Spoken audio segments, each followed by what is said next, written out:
प्रगतिशील राजनीति की बात करते हैं, सामाजिक सरोकार की बात करते हैं, समाज के उन मुद्दों की बात करते हैं जिसकी आज ज़रूरत है, जिस पे आज लोग बेबाकी से राय देते हैं अपनी।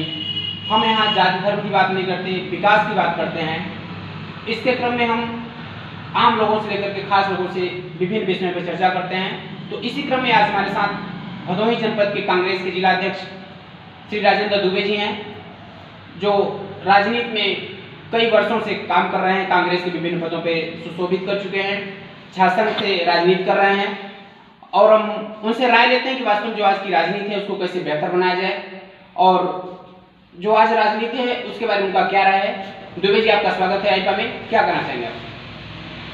सबसे पहले मैं धन्यवाद देना चाहूँगा और बधाई देना चाहूँगा आईपा के माध्यम से, जो आप लोग समाज के विभिन्न तबकों, सामाजिक सरोकारों और जनपद की विभिन्न समस्याओं को समय समय पर प्रमुखता से रखते हैं, बेबाकी से रखते हैं, बिना किसी जात धर्म को देखते हुए।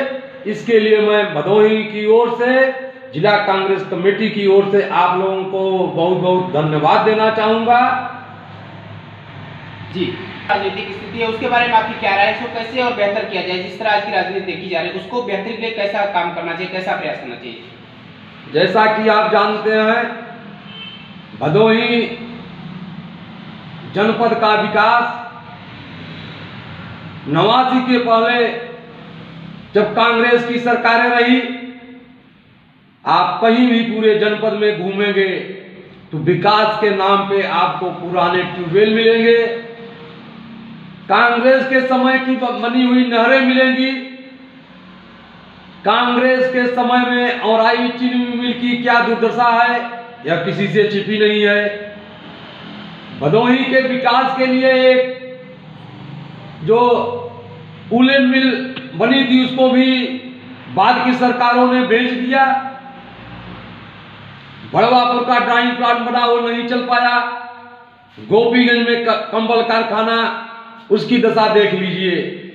तो तुलना आपको करना है, इस क्षेत्र की जनता करना है कि एक तरफ कांग्रेस ऐसी सोच थी जो सबके विकास के बारे में सोचती थी, दूसरी तरफ ऐसी पार्टियां हैं जो जात के नाम पे, धर्म के नाम पे राजनीति करती हैं, अपने चहेतों को, अपने साथ के लोगों को हैंडपंप के नाम पर, सोलर लाइट के नाम पर व्यक्तिगत लोगों को देती हैं। दोनों को विकास की तुलना इस क्षेत्र की जनता को करना होगा। जिस तरह आज देखा जा रहा है कि राजनीति में अपराधियों का बोलबाला है, तो आखिर अगर इसी तरह कंडीशन बनी रहेगी तो क्या होगा आगे भविष्य में देश की राजनीति का, समाज की राजनीति का? अपराधियों की आप सूची देख लीजिए। अभी हम लोगों ने समाचार पत्रों में देखा, भारतीय जनता पार्टी पहले नंबर पर विराजमान है। इनका चाल चरित्र, चेहरा, कथनी और करनी में कितना अंतर है, इनकी सूचियों को आप देख लीजिए।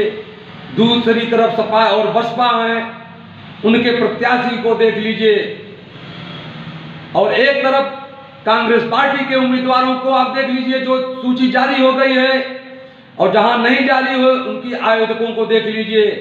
हमारे यहाँ सभी प्रत्याशी या आवेदक अभी सूची जारी नहीं हुई है, लेकिन कर्मठ एवं ईमानदार हैं। नहीं, जिसे अगर देखा जाए कि आज राजनीति में विभिन्न दलों के लोग, जैसे आपने विभिन्न दलों के लोग अपराधी हैं या पूंजीपति हैं, तो अगर ऐसे राजनीति में ऐसे लोगों का प्रवेश रहेगा तो आगे की क्या राजनीति होगी, आपके विचार से कैसा होना चाहिए? जनता अब इनके लोग लुभावने वादों को और नारों को जान चुकी है। आप देखते होंगे कई जगह पश्चिम में भी नामांकन हो रहे थे, प्रत्याशी गांव-गांव से भगाए जा रहे हैं। कोरोना काल रहा हो, चाहे महिलाओं पे अत्याचार रहा हो, चाहे गरीबों पर जुल्म रहा हो, उम्बा की घटना देख लीजिए। कोरोना काल में कांग्रेस पार्टी ने जो प्रवासी भारतीय दूसरे प्रदेशों से उत्तर प्रदेश में आ रहे थे, उनके रहने की, जाने की व्यवस्था जिस लगन से कांग्रेस पार्टी ने उनके दवा के इलाज की व्यवस्था की, और अन्य दल कहां थे?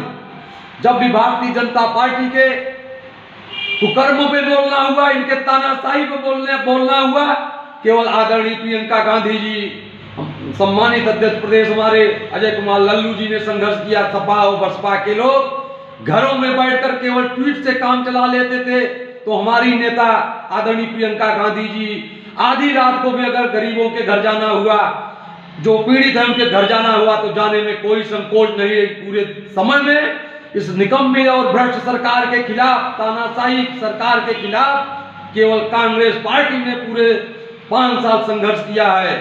जनता अपना मन मना चुकी है और आगे आने वाले चुनाव में आप देखेंगे कांग्रेस प्रत्याशियों के पक्ष में मतदान करेगी। तो अगर प्रदेश में इसमें चुनाव का माहौल है तो क्या कहा जाए कि कांग्रेस की क्या प्रदर्शन रहेगी और भदोही में भी क्या स्थिति रहेगी कांग्रेस की?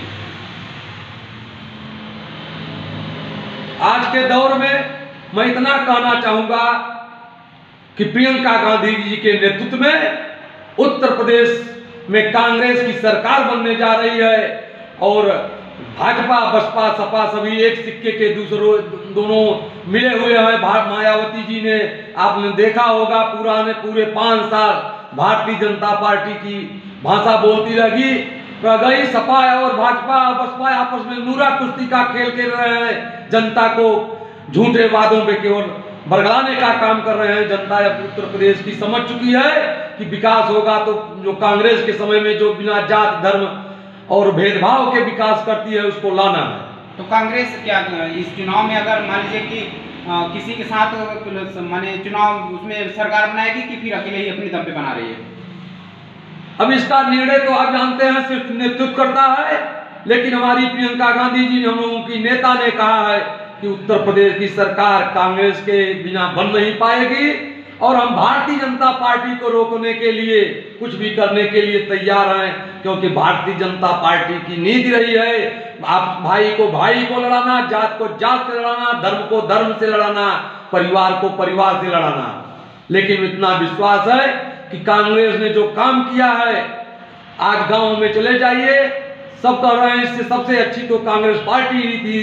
तो माननीय प्रियंका गांधी के नेतृत्व में उत्तर प्रदेश में कांग्रेस की सरकार बन रही है। तो अगर पिछले चुनाव की बात की जाए तो वास्तव में कांग्रेस इतनी कमजोर क्यों रही, क्या वजह बनी जिसको बार आप लोग इस बार प्रेरणा लेकर के सरकार बनाने की बात कर रहे हैं? हम लोगों ने भारतीय जनता पार्टी ने जो जनता को झूठे वादे किया, 15 लाख खाते में आएंगे, अच्छे दिन आएंगे, जनधन खाता, आप जनधन खाता की देख लीजिए, गैस सिलेंडर झूठे वादे, 500 महंगाई का रोना रोते थे, जो सिलेंडर 400 में मिलता था आज 1000 में मिल रहा है, सब्सिडी भी बंद है। किसानों की समस्या देख लीजिए, 5 किलो अनाज दे रहे हैं, वो खाद्य सुरक्षा बिल माननीय मनमोहन सिंह जी के नेतृत्व में, आप राशन कार्ड को पलट लीजिए, पीछे के पन्ने पे आपको दिखाई पड़ेगा और 5 किलो अनाज मिलता है, लेकिन 5 कुंटल जो सांड बाबा जी के घूम रहे हैं सब पूरा खाली कर दे। भी आप सामने देख लीजिए, कोई ऐसा खेत नहीं बचा होगा जहां ये चर न रहे।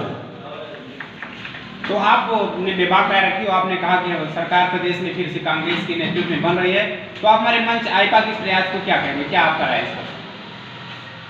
आपका जो मंच है आज ही नहीं बहुत पहले से ही सामाजिक सरोकारों से के मुद्दे को लेकर गरीबों आम जनता के मुद्दे को उठाता रहता है। मैं आपसे पुनः अनुरोध करना चाहूंगा और कहना चाहूंगा, जिस बेबाकी से आप गरीब मजलूम किसानों नौजवान की समस्या उठाते रहे हैं, आगे भी आशा करता हूं इसी तरह निष्पक्ष भाव से आप समस्याओं को उठाते रहेंगे, जिससे समाज और देश को बहुत लाभ मिलेगा। तो हमारे साथ कांग्रेस के भदोही के जिला अध्यक्ष राजेंद्र दुबे जी थे, जिन्होंने अपनी विभाग राय रखी। उन्होंने बताया कि कांग्रेस के नेतृत्व में उत्तर प्रदेश में सरकार बनेगी और इन्होंने भाजपा सपा और बसपा पर जमकर बरसा और कहा कि इनसे सब परेशान हो चुके हैं, फिर कांग्रेस की सरकार बननी है।